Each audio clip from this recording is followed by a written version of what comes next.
안녕하십니까. 성기영의 경제쇼 아나운서 성기영입니다. 세금 하면 항상 어렵게만 느껴지시죠? 합법적인 절세 방법을 똑똑하게 챙겨서 쏠쏠하게 아껴보는 시간 함께 하겠습니다. 지난달에 이어서 오늘도 세무상담 무엇이든 물어보세요 코너가 열립니다. 생방송 도중에 성기영의 경제쇼 홈페이지의 청취자 게시판에 세금과 관련된 질문 남겨주시거나 상담 내용을 샵 9730으로 문자 보내주시기 바랍니다. 짧은 문자 50원, 긴 문자는 100원, 어플리케이션 콩은 무료입니다. 또 실시간 전화 상담 원하시는 분은 서울전화 02-368국에 1002번, 1003번으로 전화 주시면 안수남 세무사가 명쾌하게 답변해 드리겠습니다. 이 시간 유튜브로도 함께합니다.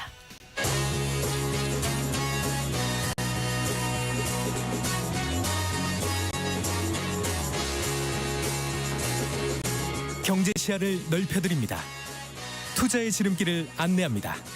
돈 되는 정보를 발견하는 시간. KBS 1라디오 경제쇼. 먼저 오늘의 주요 경제 뉴스부터 살펴보겠습니다. 경제 뉴스 브리핑 손석구 경제평론가와 함께합니다. 어서 나오십시오. 네, 안녕하세요. 안녕하세요. 오늘 코스피가 정말 많이 올랐습니다. 오늘 코스피는 3,650선 돌파했어요. 네. 사상 최고가 기록을 다시 썼습니다. 마감 지수 말씀드리면 코스피 2.68% 오른 3,657.28에 코스닥도 오늘 많이 올랐습니다. 1.98%가 올라서 864.72에 장을 마감했습니다. 수급적으로 보면 오늘 외국인 기관 동반 순매수 확인했는데 오늘은 기관의 순매수가 강했습니다. 이렇게 많이 오를 줄은 몰랐어요. 간밤에 일단 뉴욕 증시가 미중 무역 갈등과 관련해서 트럼프 대통령의 강성 발언이 또 나왔거든요. 그러면서 일단 혼조세로 마감을 했단 말이죠. 네. 그래서 오늘 우리 시장은 이틀 빠졌었기 때문에 반등을 하더라도 제한적일 줄 알았는데 예상을 뛰어넘는 사실 큰 폭의 반등이 나왔다고 봐야 됩니다. 네. 이유를 좀 분석을 해보자면 일단 미중 무역 갈등에 대한 우려들 있잖아요. 이거는 우리가 어제와 그제 조정을 좀 받았어요. 그러니까 미리 좀 선반영한 측면이 있죠. 네. 그리고 오늘도 역시 반도체 섹터가 전반적으로 매우 강했지만 투톱 우리 삼성전자와 하이닉스가 매우 강했고 그 중에서도 오늘은 삼성전자 예, 약진이 좀 아주 두드러졌습니다. 이게 이유를 보면 어제 삼성전자가 시장 예상치를 뛰어넘는 어닝 서프라이즈 실적을 내놨는데 어제 좀 가려졌어요. 무역 갈등이 불거진 탓에 좀 가려진 측면이 있었는데 오늘은 그걸 좀 벗고 한꺼번에 그런 그 호실적에 대한 기대를 선반영한 측면이 있고요. 또 하나는 밤사이 미국발 호재도 나왔어요. AMD라는 이제 반도체 설계 회사가 있습니다. 엔비디아의 경쟁사죠. 네. 오라클의 AI 칩을 공급한다는 소식이 전해진 겁니다. 그러면 AMD의 HBM 파트너는 삼성전자입니다. 그러니까 엔비디아의 HBM 주 파트너는 하이닉스고. 그러니까 오늘 삼성전자가 상대적으로 수혜를 입을 것이라는 기대까지도 반영이 돼서 삼성전자, SK하이닉스 상승률을 보면 오늘 삼성전자가 더 큽니다. 오늘 시가총액 전반적으로 다 빨간불이었는데 지금 실적 시즌이 시작됐지 않습니까? 그래서 오늘 특징을 보면 호실적 3분기 실적이 좋을 것으로 전망되는 기업들이 주가를 특히 많이 올렸는데 오늘 삼성바이오로직스가 9%대 급등세 보이는 모습이었습니다. 제롬 파월 연준 의장의 그 양적 긴축 그 종료 시사 발언도 또 호재로 맞습니다. 그리고 고용의 하방 위험이 커졌다라는 발언도 나오면서 향후에 금리를 내릴 것이라는 이 기대감도 커진 측면이 있습니다. 어떤 기사 이런 제목을 달았더라고요. 부동산 울고 코스피는 웃었다. 자, 이제 부동산 얘기 좀 해볼게요. 그 이재명 정부의 세 번째 부동산 대책이 나왔는데 강도 높은 시장 그 통제라 그럴까요? 그쪽에 좀 초점이 맞춰진 것 같아요. 그렇게 봐야겠죠. 촘촘하고요. 기존에 뭐 새로운 건 아니었어요. 기존에 그래도 시행하고 있던 대출 규제, 그다음에 규제 지역 이거를 더 강화하고 확대를 한다. 이게 이제 전체적인 방향입니다. 그래서 627 대출 규제, 97 공급 대책에도 결국 집값이 과열 양상 잡히지 않으니까 결국 한 달여 만에 더 강도를 높여서 수요 억제책을 내놓은 거다. 이렇게 봐야 되고요. 일단 대출 규제를 먼저 살펴보면 627 대출 규제 당시에는 주택담보대출 상한을 6억 원으로 제한하는 게 이제 핵심이었죠. 근데 여기서 한 발 더 나아갔습니다. 이번에는 대출 한도를 더 조입니다. 일단 하되 주택 가격에 따라 차등을 두었어요. 그래서 수도권 규제 지역의 경우에는 시가 기준으로 15억 원이 넘거나 25억 원 사이의 주택은 주담대 한도를 4억 원으로 2억 원 더 줄였고요. 네. 25억 원이 넘는 주택, 뭐 소위 고가 주택이겠죠. 이거는 2억 원을 더 줄입니다. 그래서 대출 가능 금액이 2억 원까지로 줄어들게 됩니다. 15억 원 미만 주택은 현행대로 6억 원이 그대로 그러니까 유지가 627에서 6억 원으로 제한을 두는데 이번에는 구간별로 차등을 둬서 네. 25억 원 초과는 2억 원까지 2억, 낮추고 그리고 15억에서 25억 미만은 4억, 4억까지. 그리고 15억 미만은 그대로 6억 원. 네. 그렇습니다. 여기에다가 이제 이거 하나만 있는 건 아니고 도입될까라고 이제 생각했었던 전세 대출의 DSR 네, 적용도 네. 이번에 결정됐습니다. 대신 이제 1주택자의 전세 대출 그리고 수도권 규제 지역의 경우로 네. 이제 조건을 달기는 했죠. 네. 어쨌든 이 지역의 경우 총부채 원리금 상환비율 DSR이 반영이 되니까 대출 한도가 만약에 기존에 다른 대출이 있으신 분들은 네. 아무래도 전세 대출 받으시는데 한도가 좀 제한이 더 있게 되겠죠. 그리고 네. 여기 이제 대출 한도 축소 효과를 실질적으로 내는 게 이제 스트레스 금리잖아요. 네네. 요것도 규제 지역의 경우에는 기존 1.5%가 하한이었는데 3%로. 아, 그래요. 요것도 올라갔고 이게 지금은 1주택자 전세 대출에만 DSR이 우선 적용이 되지만 요것도 앞으로 시행 효과를 봐서 더 확대될 수도 있습니다. 그 부분까지도 검토하기로 했습니다. 그럼 1주택자는 다른 데 가서 이제 전세를 살기가 좀 어렵다 네. 이렇게 되는 거고, 확대를 한다면 그럼 무주택자도 그럼 전세를 살지. 그건 이번엔 아니지만 아니 지금 확대될 수도 있다고 예, 말씀하셔서. 향후에 검토하기로 한 겁니다. 예. 그리고요. 네.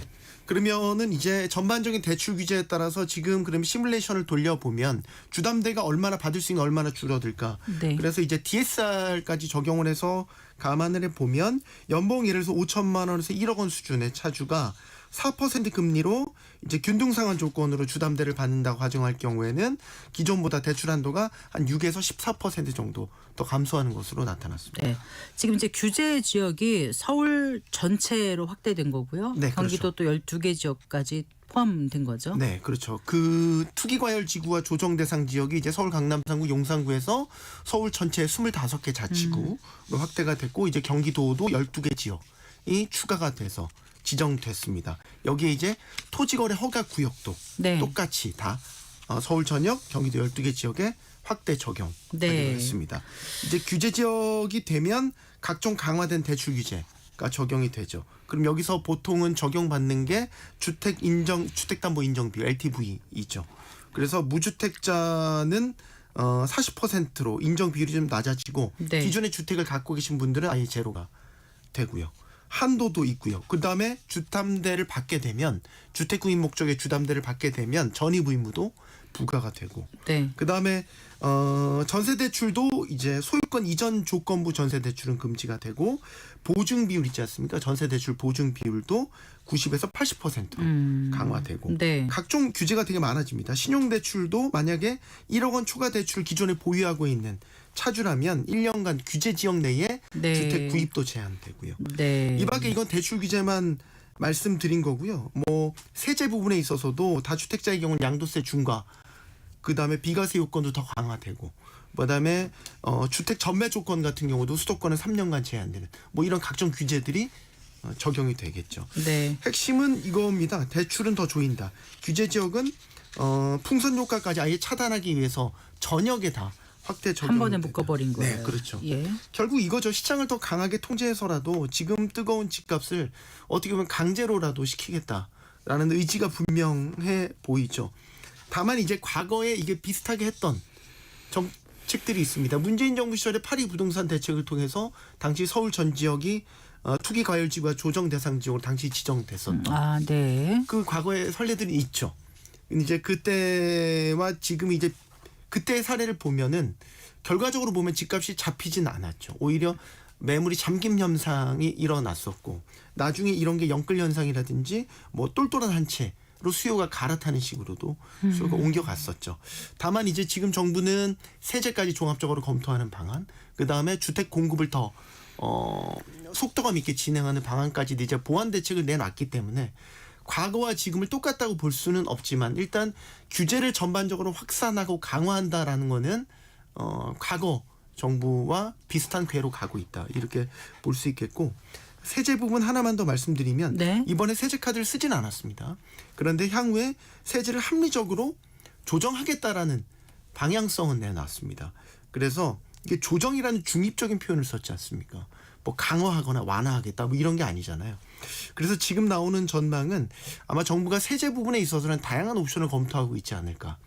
이게 이제 과거와는 좀 다른 거죠. 예를 들면 세금도 강화 일변도가 아니라 보유세는 강화하되 거래는 좀 원활하게 되도록 양도세나 취득세 같은 경우는 일시적으로 완화해주는 뭐 이런 식의 이제 콤비네이션 옵션들을 검토하고 있다. 뭐 이런 분석들이 나오고 있습니다. 네.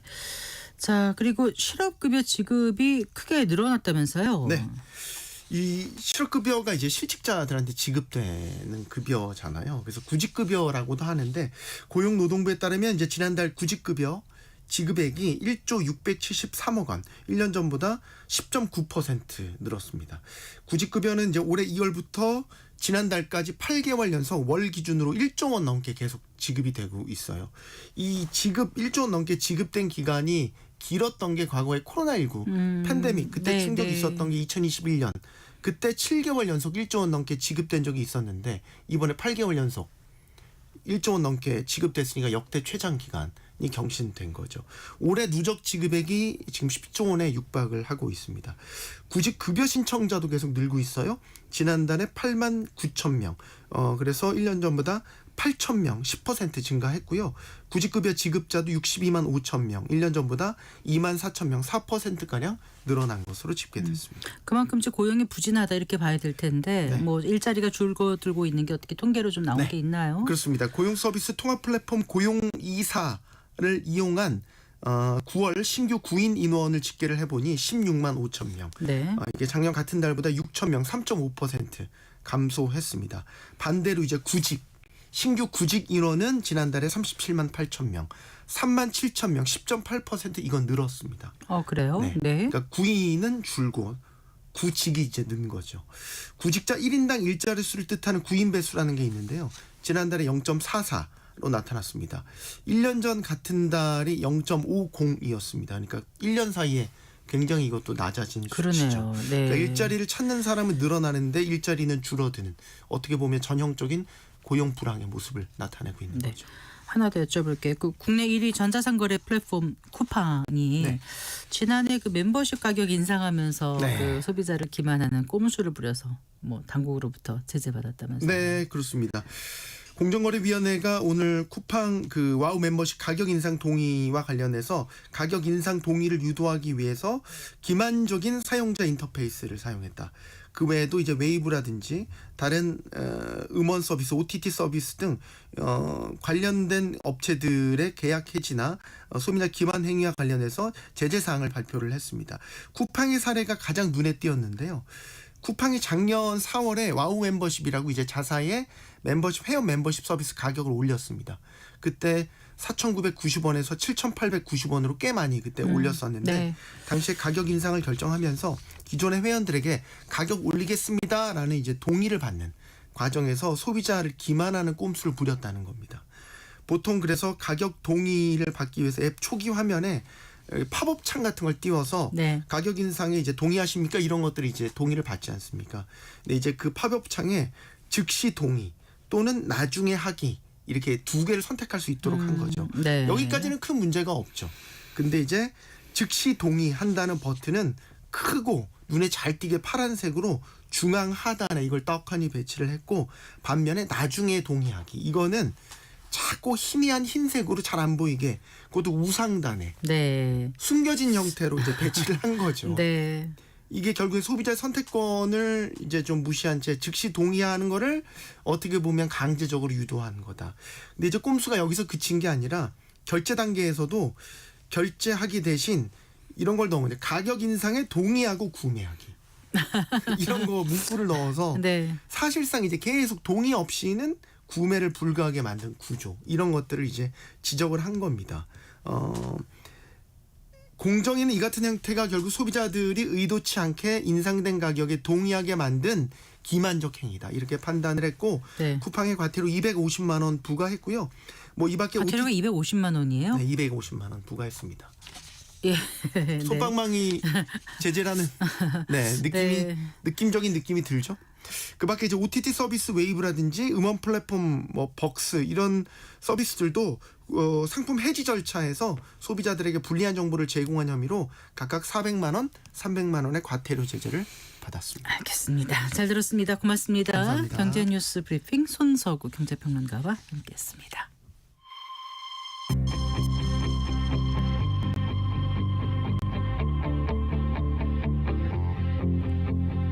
경제 전문가의 원포인트 레슨. 꼭 알아야 할 정보와 이슈를 알기 쉽게 풀어드립니다. 대한민국 경제 고수와 함께 투자의 맥을 짚는 KBS 1라디오 경제쇼. 진행의 성기영 아나운서입니다.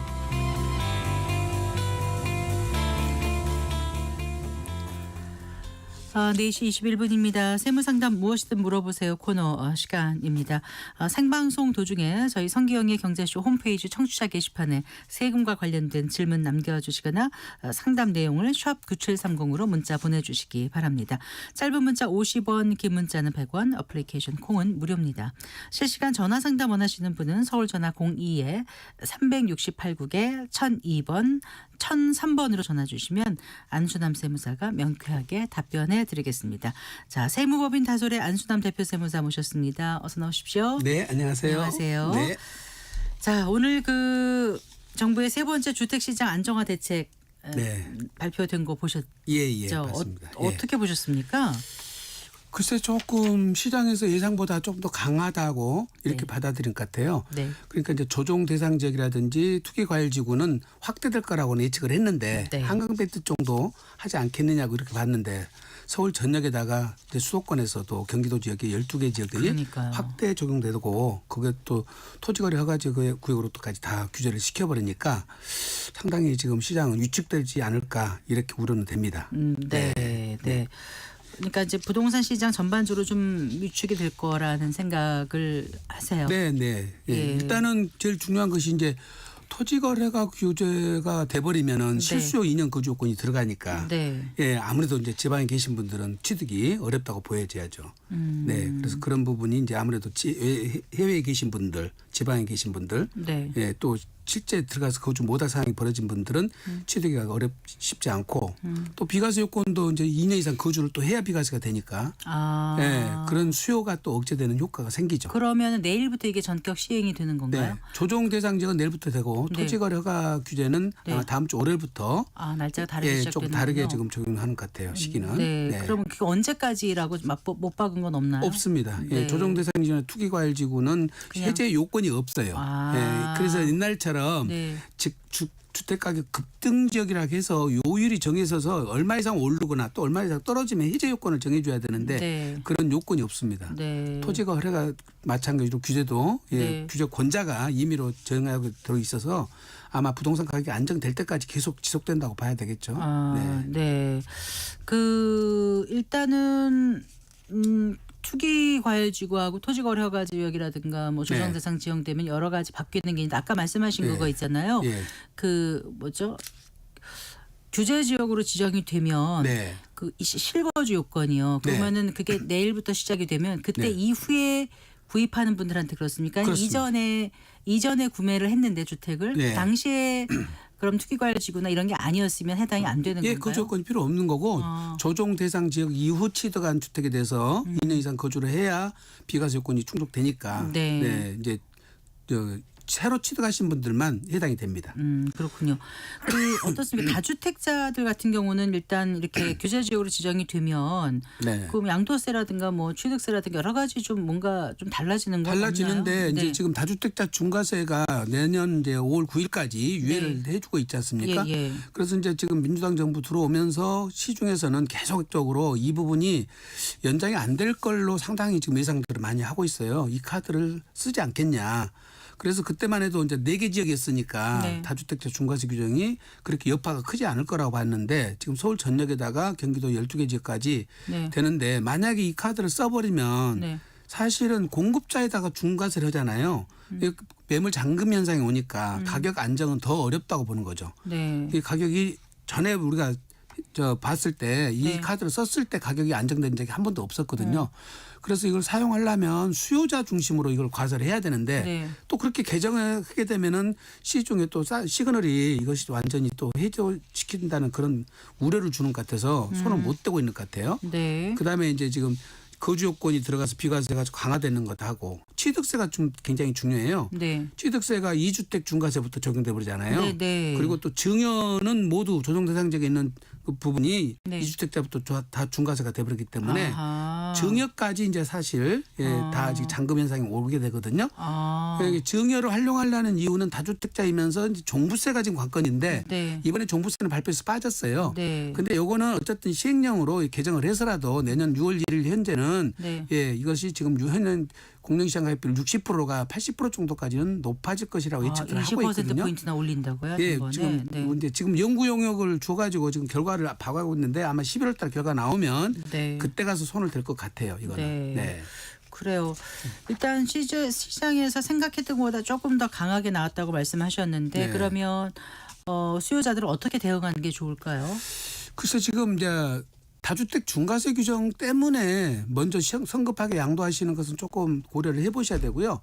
종부세는 네. 지금 이제 장기 임대주택 등록되신 분들이 내년부터 자동 말소가 되거든요. 아파트들은. 네. 지금 상반기에 자동 말소 되신 분은 바로 6월 1일부터 합산돼 버리니까 아. 3주택이 됐을 때 상당히 여파가 크거든요. 네. 그 자체가 종부세를 좀 예의주시를 해야 될 것 같고 네. 1주택자들에 대해서는 장기 보유하고 고령자에 대한 세액공제가 있어서 네. 이것이 활용되신 분들은 종부세 네. 부담이 그렇게 크지 않더라고 해보니까요. 네. 그래서 그런 것들을 사전에 좀 시뮬레이션을 해보신 다음에 네. 그것을 대비를 하시는 게 좋을 것 같아요. 2주택자는요? 2주택자만 해도 종부세가 중과세가 안 되니까. 중과세가 안 되나요? 안 되고 10여까지 3주택자라도 10여까지는 또 중과세가 안 되거든요. 네. 그러니까 구간에 어디에 있냐에 따라 다르니까 주택 가격별로 케이스별로 3주택이라고 무조건 중과세 되는 지금 거 아니에요? 그런데 그 전에는 2주택자도 중과세 아니었나요? 그럼요. 했었습니다. 그렇게 할 수도 있는 거 아닌가요 앞으로? 아니 그거는 법령 개정사항이라서 법 개정사항이라서 네. 그거는 손을 안 댈 것 같아요. 아, 네. 2주택까지 다시 끌어내리면 네. 지난번에 2022년도에 어마어마한 세금을 물게 됐잖아요. 네, 네. 그거는 좀 징벌적 세금이라서 네. 그렇게까지는 안 갈 것 같습니다. 알겠습니다. 자, 그 생방송 도중에 실시간 전화 상담 원하시는 분은 서울전화 02에 368국에 1002번, 1003번으로 전화 주시면 되겠습니다. 또 문자 상담 원하시는 분은 샵 9730으로 보내주시면 되겠습니다. 전화가 지금 오고 있네요. 여보세요. 네, 여보세요? 네, 어떤 게 궁금하세요? 네. 거주자 관련 양도세 비과세 혜택 관련 문의드리고 있습니다. 예. 저는 한국 국적이고요. 예. 미국 영주권을 소유하고 있고 예. 저희 아내와 자식들 모두 미국 국적을 소유하고 있습니다. 예. 제가 서울에 2002년에 아파트를 취득한 게 있고요. 예. 등기는 저만 돼 있고요. 예.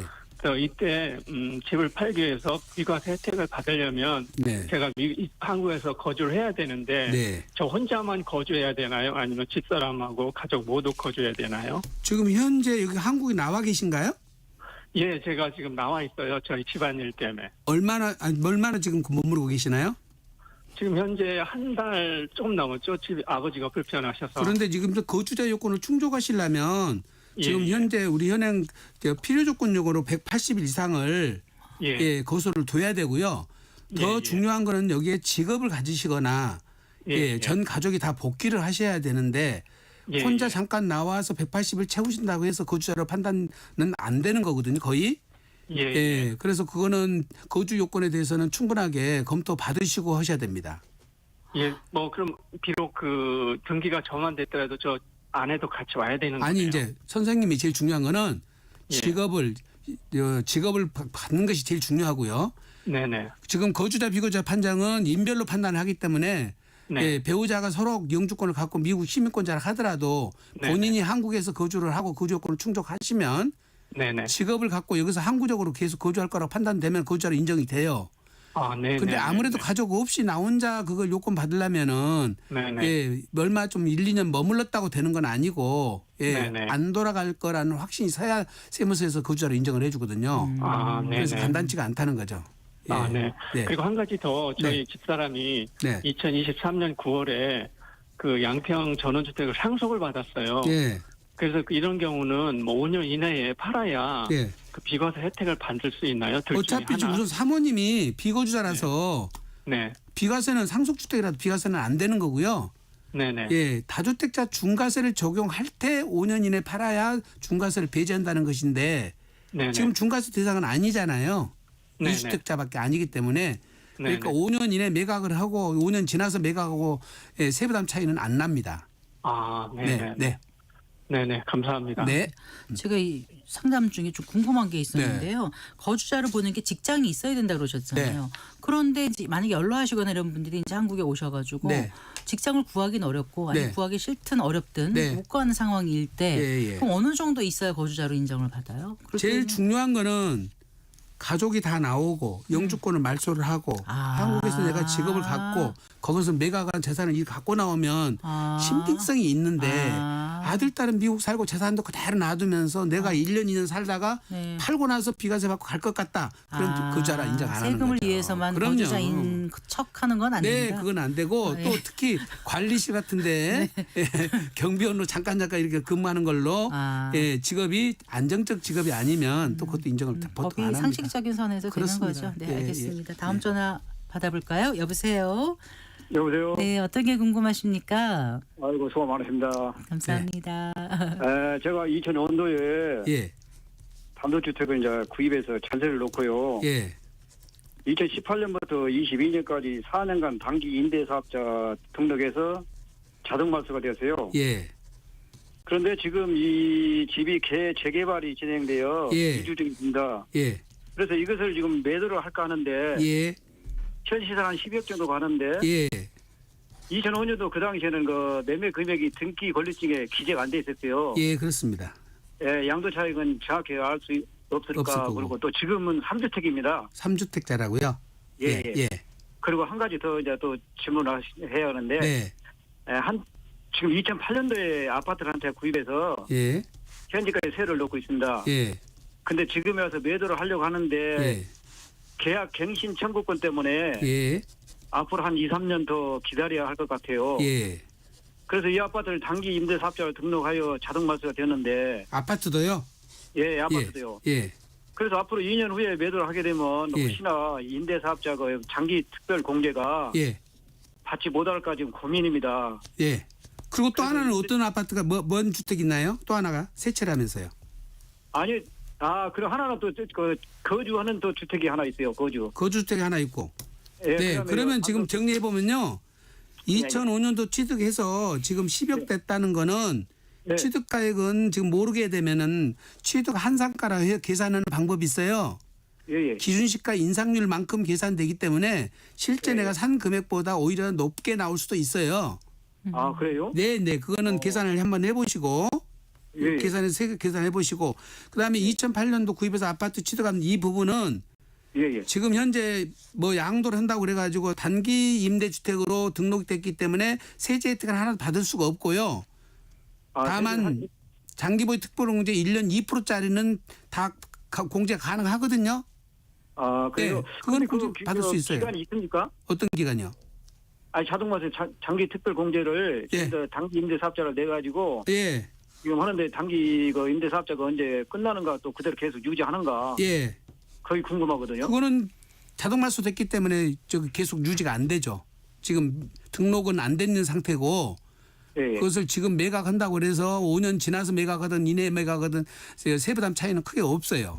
장기 보유 특별공제는 다 해주니까. 다 해주니까. 예. 그리고 다주택자 중과세 규정이 지금 문제는 걸려 있으면 예, 문제가 될 수도 있지만은 다주택자 중과세 규정은 유예가 되고 있으니까요. 예, 지금은 피해가 없을 것 같습니다. 네. 그래. 네. 예, 고맙습니다. 네. 네, 전화 서울 전화 02에 368국에 1002번 1003번으로 전화 주시면 되겠습니다. 그 청취자 사연 들어온 걸 잠깐 좀 네. 소개를 해드릴게요. 제임스 912님께서 보내주신 사연입니다. 37년 살고 있는 아파트가 재건축 예정입니다. 완공 후에 2년 정도 살다가 매각할 예정인데요. 이럴 때는 양도세가 어떻게 될까요? 양도세 면제 조건 어떤 게 있는지 알려주시면 감사하겠습니다. 면제는 없겠. 아니 이제 비과세 받을 때 아, 옛날 주택에서 10년 이상 거주를 했는데 네. 준공 떨어지면서 또 2년간 살겠다는 거거든요. 네. 그러면 종전 거주한 기간하고 새로 거주한 기간을 통산해 줘요. 네. 그러면 이미 10년 이상 거주를 해버렸기 때문에 네, 사실은 네. 2년 이상 거주를 안 해도 네. 10년 이상 거주한 걸로 봐서 장특공제를 80%까지 해줘요. 그 얘기를 지금 묻어보는 거고. 건가요? 다만 여기서 분담금을 새로 냈다면 네. 그거는 새로운 치도로 보도록 돼 있거든요. 분담금만큼만. 그렇습니다. 네. 그거 양도 차익 중 거기가 차지하는 비율만큼만 네. 새로 거주 요건을 따져 들어가니까 준공일로부터 그때 거주한 것만 거주 요건을 인정을 해줘요. 그거는. 그 대신 종전주택에 대한 그 부분에 대해서는 네. 연장해서 다 한꺼번에 봐준다. 네. 이렇게 이해를 하시면 되겠습니다. 네, 이분은 무슨 얘기인지 다 알아들으셨어요. 네. 특히 청산금을 내가 네. 받았다면은 네. 내 기존 종전주택에 그것이 오히려 줄어드는 걸 효과가 있는 거거든요. 네. 그때는 새로운 아파트에서 거주를 안 해도 네. 다 통산해서 거주한 걸로 봐줍니다. 알겠습니다. 자, 이 인터넷 홈페이지 그 게시판에 올려준 사연인데요. 이분 장근황 님이세요. 네. 좀 복잡한 것 같은데 제가 3주택자입니다. 이게 주택이 한두 채면 좀 간단한데 네. 3주택자면 좀 복잡하더라고요. 네. 첫 집은 2020년 2월에 샀고 두 번째 집은 같은 해 6월 그리고 마지막 집은 2023년 3월에 샀습니다. 그런데 두 번째 집을 작년에 팔았습니다.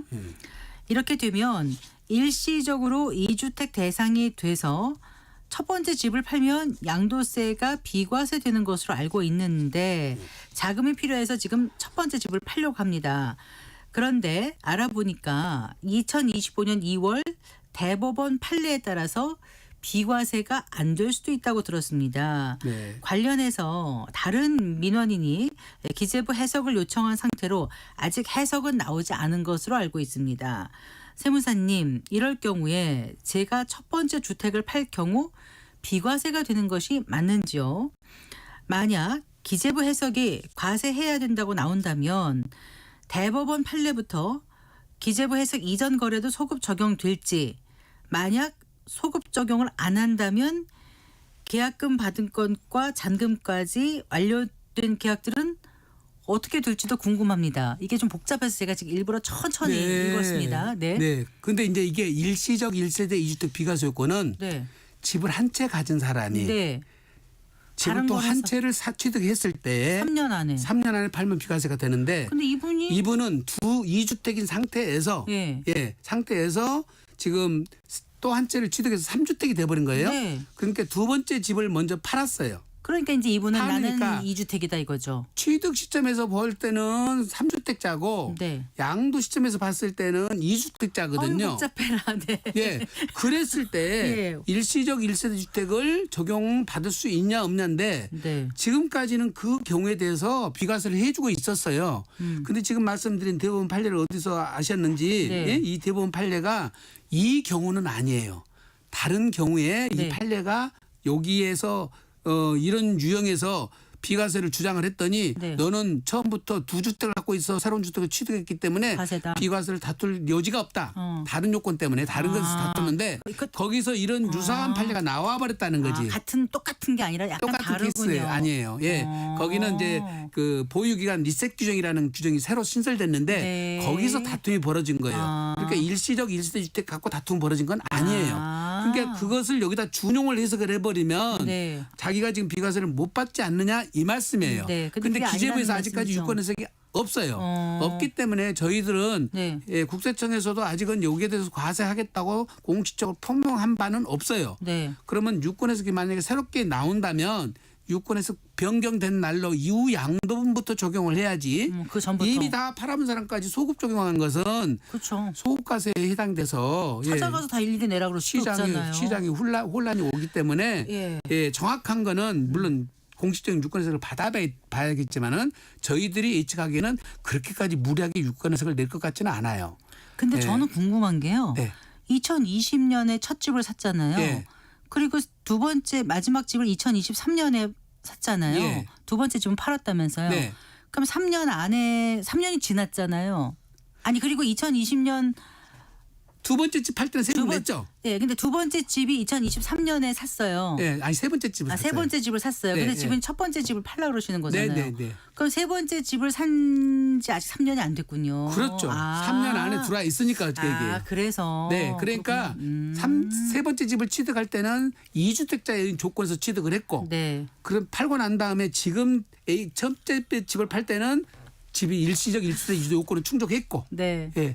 지금 기존 유권에서 들어가면 비과세가 맞거든요. 네. 근데 이 판례가 적용됐을 때 이것이 어떻게 확대 적용될 여지가 있냐 없냐는 것을 묻는데 네. 그거 지금까지 제가 이제 관례적으로 봤을 때 네. 이 판례가 나왔다고 그래서 네. 기존에 다 이렇게 판례가 확립돼 있었는데 유권 해석이 네. 예, 바꾸더라도 변경된 유권 해석 적용부터 할 것 같다. 예, 그렇게 정리하시면 될 것 같아요. 알겠습니다. 네. 자, 이번엔 휴대전화 끝자리 0271번님의 질문입니다.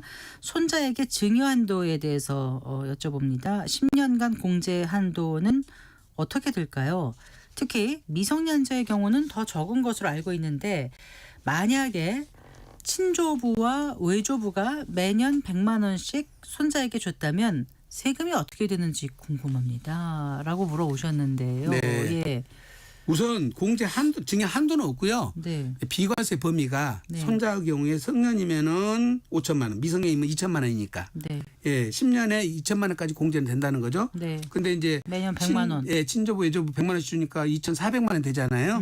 네, 그럴 경우에 2천만 원 기본공제 받고 네. 예, 그다음에 400만 원 해봐야 40만 원 세금 낸다면은 내게 되겠죠. 네. 네. 근데 이거를 다 그러면 통장으로 주나요? 그냥 그냥 주는 거를 주면은- 이걸 어떻게 다 알아낼 수 없는데 이렇게 너무 고민을 하시나 정직한 국민이라서 세뱃돈 이런 것까지 다 사실상 증여세 이런 받고 경우에서 그러진 않잖아요. 증여세 신고하신 분 없어요. 네, 제가 네. 괜한 걸 줬는지 모르겠습니다. 네, 전화 받아보겠습니다. 여보세요. 네. 네, 어떤 게 궁금하십니까? 저 집을 아파트를 샀는데 아들하고 공동 명의를 하려고 그러는데요. 예, 아들이 이제 몸이 아파서 직장을 지금 못 다녀요. 그래서 예, 자금이 예, 그 아들이 사는 1억 3천짜리 그 오피스텔이 하나 있어요. 예, 그래서 그를 지금 금매를 내놨는데 예, 이제 잔금 때까지는 이렇게 팔리지 않을까 싶은데 네, 이 공동 명의를 할 때 제가 이제 아파트 값이 6억 9천에 샀거든요. 네. 그래서 공동 명의를 하면 절반씩을 내야 되는지. 맞습니다. 절반씩 내셔야 되고요.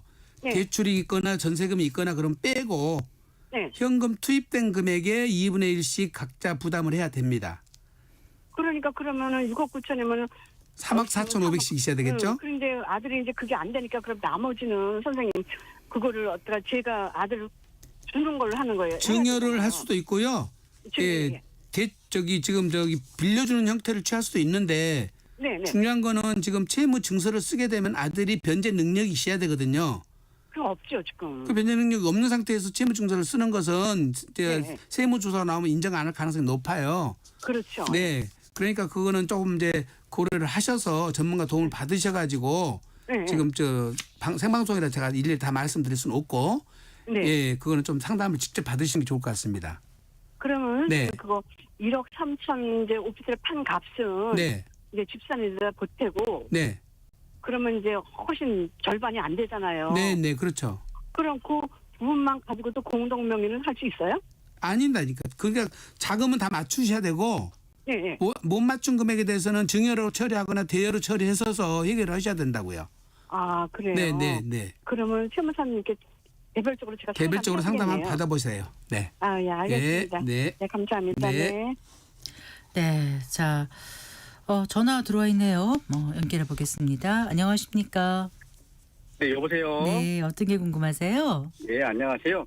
다른 게 아니라 제가 2023년도에 아파트 분양을 받았는데요. 예, 실입주는 27년이에요. 예. 근데 토지가 갑자기 돼가지고 예. 제가 실거주를 무조건 해야 되는 건지 아니면 세를 줘도 되는 건지. 예. 토지거래구역 관련해 가지고는 해당 지방자치단체다가 확인을 하셔야 돼요. 이건 세법에 관한 문제가 아니고. 아. 예, 그래서 아마래도 분양받으신 거를 그 분양받은 기준으로 할 건지 입주 기준으로 할 것인지는 우리 세법에 규정되어 있는 것이 아니라 토지거래 허가 관련된 법령에서 규정한 거거든요. 아. 예, 지방자치단체다 여쭤보셔야 될 것 같습니다. 네. 아, 네네. 자, 알겠습니다. 네. 고맙습니다. 네. 네, 다음 사연 소개해 드릴게요. 휴대전화 끝자리 7834번님의 질문입니다. 서울에서 주택을 구입해서 1년 살다가 농장이 있는 경기도로 이사를 와서 9년째 살고 있습니다. 나중에 서울집을 팔기는 해야 할 텐데 절세를 위해서는 얼마 동안 서울집에서 거주를 해야 하는지 세무사님의 의견을 여쭙습니다. 이렇게 서울 집을 팔려고 하는데 경기도로 집을 갖고 오신 건지 경기도 집을 안 사고 새로 들어오시는 정확히 모르겠는데요. 현재 서울집 한 채라고 한다면은 네. 9년 전에 이전에 샀으니까 조정 대상 지역 생기기 전에 샀거든요. 그렇다면 2년 거주 요건이 그러니까 필요 이분이 1년 없고. 사다가 9년째 경기도 산다고 하니까 예. 이제 9년 전에 샀다 최소한 이렇게 그렇습니다. 보시는 거죠. 예. 그때는 네. 조정 대상 지역 이전이니까 2년 거주 요건이 없었고 네. 보유 요건 2년만 충족하면 비과세 받을 수 있습니다. 네. 굳이 안 살아도 된다는 말씀이죠. 네, 알겠습니다. 예. 서울 전화 02-368국에 1002번, 1003번으로 전화 상담 받고 있습니다. 인터넷 그 홈페이지 게시판에 올라온 상담 또 소개해 드릴게요. KSONGC님의 질문입니다. 그 부모님의 고민을 대신 올립니다. 저희 아버지는 현재 80세로 지방 소도시 시내에 1억 원 미만의 본인 주택에서 홀로 거주하고 계십니다. 작년 3월까지 홀로 아버지를 모시고 계시다가 할아버지가 돌아가셨는데 작년 3월까지 할아버지를 모시고 계시다가 할아버지가 돌아가셨는데 당시 할아버지께서 1950년대 말부터 소유하고 있던 공시지가 1억 미만의 주택을 남기고 가셨습니다. 이때 아버지가 상속받을 수 있을 것으로 생각했지만 6.25 때 납북돼서 돌아가신 줄 알고 제사까지 지내고 있던 할머니가 사망이 아닌 실종 상태인 것을 알고 바로 상속받지 못하고 실종신고하고 다시 법원에서 최종 사망 판정을 받아서 지난 6월에 그러니까 사망 판정을 지난 6월에 받아서 7월에야 할아버지 집을 아버지가 상속받을 수 있었습니다. 문제는 아버지께서 상속받은 집을 원하는 사람이 나타나서 매매하려고 하는데 세무서에서는 상속 시점을 작년에 할아버지가 돌아가신 3월로 보고 현재 1가구 2주택이고 상속받은 지 3개월이 이미 지났다고 양도세를 규정대로 매기겠다고 합니다. 근데 아버지가 실질적으로 상속받고 취득한 것은 올 7월이어서 그 전에 매매할 수도 없었는데 이게 세무서 주장이 맞는 건지 모르겠습니다. 상속 시점을 7월로 주장할 수는 없는 건지 조심스럽게 엽죽고 싶어서 사연을 올립니다. 만약 세무서 안내대로 공시지가가 약 7천만 원이고 매매가가 2억 원일 경우에 1억 3천에 대한 양도세는 어느 정도가 부과가 될까요? 좀 복잡한데요. 그렇죠? 상속은 등기를 언제 했냐 안 따지고요. 돌아가신 날에 상속이 이루어져 버렸기 때문에 등기하고는 안 따집니다. 그다음에 뭐 할머니 사정이 있어가지고 늦어졌기 때문에 따질 수도 없고요. 그다음에 이제 상속 받고 나서 1년 5개월 안에 팔았으면은 지금 양도가액을 상속 개시상시 평가액으로 해서 양도가액과 취득가액이 동일해지면 상속세도 안 나오고 양도세도 안 나오거든요. 근데 또 1년 5개월이 또 지나버렸어요. 그래서 상속받은 금액이 취득가액이 되고 양도가액이 돼서 7천만 원에 상속받아서 2억에 양도한 걸로 돼서 1억 3천의 양도 차익이 발생해버렸거든요. 그럼 세금이 한 3,500 정도 나오는데 지금 요 사연으로 봤을 때는 어쩔 수 없이 세금을 내야 되지 않겠느냐. 괜히 많이 억울할 것 같다는 생각이 들어요. 이분은요. 그런데 그렇죠? 지금 현재 당신 집에 살다가 또 할아버지 모셨다고 그러니까 동거봉화 합가가 안 해당되지 않을까 하는 문제가 있는데요. 이 부분 한번 실제로 검토를 한번 받으셔서 그 부분이 해당이 되면 이제 비과세 요건이 될 수도 있거든요. 동거봉양 합가는 10년이 넘으면 안 되나요? 10년 또 넘으면 안 돼요. 그러니까요. 그런 것 저런 것들 따져 보셔야 되니까 세무사님한테 직접 상담 받아보셨으면은 비과세 요건 검토를 한번 받아보시기 바랍니다. 이번에는 최용성님께서 주신 질문이에요. 부부간 증여를 문의드리겠습니다. 2020년 7월경에 분양가 6억 5천만 원 아파트를 청약받아서 배우자에게 3억 2,500만 원 증여 공동 명의로 등기 후에 현재 거주 중에 있습니다. 현재 시세가 9억 5천만 원 정도 됩니다. 그런데 올해 8월에 신축 아파트 분양가 14억에 당첨이 됐습니다. 입주는 30년 2월로 이전 아파트를 매도하고 입주하려고 합니다.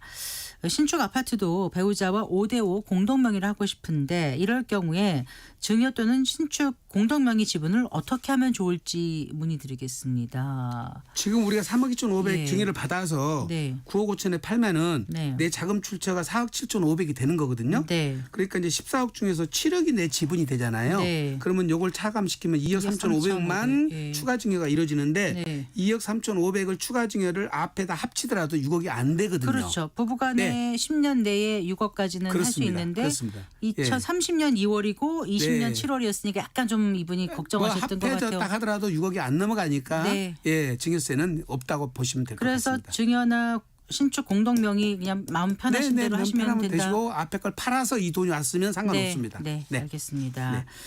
자, 계속해서 또 볼까요? 휴대전화 끝자리 4564번님 문의입니다. 1주택 1입주권 보유자입니다. 지방에 1억 정도 되는 이 돌아가신 부친 명의 아파트가 있는데 당장 상속받을 상황이 안 되는지라 1년 정도 뒤에 매도하려고 합니다. 만약 1년 뒤에 양도세 이외에 가산 벌금이 나오는지요? 나오면 몇 %일까요? 참고로 아버님 아파트 취득가는 9천으로 12년 거주하셨고 매도 예상가 9,500만 원입니다. 이렇게 네. 보내주셨어요. 이거는 뭐 상속 자체가 거의 안 나올 것 같거든요. 상속세가, 네, 예. 네. 지금 뭐 그 매매 사례가나 비슷하고 양도가나 네. 그래서 양도 차익이 발생하지 않기 때문에 네. 큰 문제는 안 되는데 다만 이제 지금 취득세에서 네. 가산세는 부과받을 수 있습니다. 1년 안에 6개월 안에 취득 등기를 했어야 되거든요. 네, 상속 네. 등기를 예. 그 부분에 대해서 과태료를 부과받을 수는 있습니다. 어느 정도인지는 그거는 대략 많지는 않을 것 같아요. 네. 자, 휴대전화 끝자리 4166번님의 질문 또 소개해 드릴게요. 분당에 아파트 한 채를 먼저 보유한 상태에서 20년 전에 비동거 부친 별세로 비수도권 인구 감소 면 지역에 상속받은 농어촌 주택이 한 채 있습니다. 그런데 현 공시가 10억 원인 아파트에 매년 이 같은 평형 옆집보다 재산세가 많이 부과되고 있습니다. 그 이유가 상속 주택으로 인해서 재산세를 감경받지 못해서라고 하는데 공시가 1,600만 원인 상속받은 집은 사실 팔리지도 않아서 20년째 안고 가는 건데요. 멸실하지 않고 재산세를 줄일 수 있는 방법이 있을까요? 정부에서 추진하는 세컨드홈 특례 정책에도 배치되는 것 같아서 문의를 드립니다. 이렇게 질문 주셨어요. 지금 인구 감소 지역에 대해서는 종부세라든지 다주택자 중과세, 취득세는 세제 혜택을 주는데 네. 재산세는 한정을 해서 주기 때문에 상속주택은 5년까지만 봐주거든요. 그다음에 이제 공동상속 받으면은 가액 기준을 적용해서 빠질 수 이거는 단독 상속을 받았기 때문에 5년이 경과돼 버렸거든요. 조금 억울하시긴 해도 네. 예, 이분의 경우는 특례 적용을 못 받는 게 지금 맞습니다. 예, 근데 이제 이거 금액 크지 가지고 있으면서 네. 예, 이 특례를 못 받으니까 좀 억울하시긴 하네요. 네. 하나만 더 여쭤볼게요. 예. 1가구 2주택 소유자입니다. 그 휴대전화 끝자리가 5210번님의 질문인데요. 화성의 주택조합 아파트를 2015년도에 계약해서 23년도에 준공된 아파트와 또 산번에 10년 거주한 주공 아파트가 있습니다. 둘 다 작은 평수라 모두 팔고 산번의 큰 평수 아파트로 이사하려고 하는데 어떤 아파트를 먼저 매매해야 할까요? 이렇게 물어보셨거든요. 지금 화성의 주택은 네. 지금 2015년에 15년. 계약을 했지만 네. 준공 떨어진 날이 내 취득 시기가 돼요. 그렇게 23년에 취득 시기가 되죠. 네. 그러면 저 10년 이상 거주한 주공 아파트를 먼저 팔면 일시적 1세대 주택이 돼서 비과세가 되고 그다음에 3번 건은 마찬가지 23년도에 또 준공이 떨어졌으니까 네. 팔고 난 다음에 2년 이상 보유를 했으니까 또 비과세가 되고 네. 둘 다 비과세를 받을 수가 있죠. 아. 순서가 중요해요. 3번 거를 먼저 양도하시고 화성 거를 그다음에 양도를 하셔야 돼요. 무조건. 네, 순서가. 네. 예. 그렇게 되면 둘 다 비과세를 받을 수 있습니다. 알겠습니다. 12억 이하니까요. 네. 오늘도 수고 많으셨습니다. 네. 고맙습니다. 네. 네. 세무법인 다솔의 안수남 대표 세무사와 함께했습니다.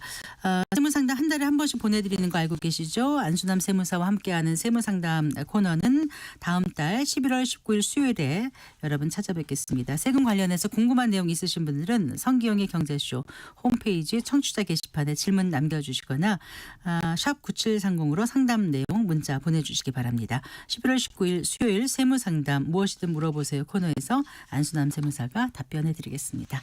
네, 마칠 시간입니다. 성기영의 경제쇼 오늘 순서 여기까지입니다. 아나운서 성기영이었습니다. 고맙습니다.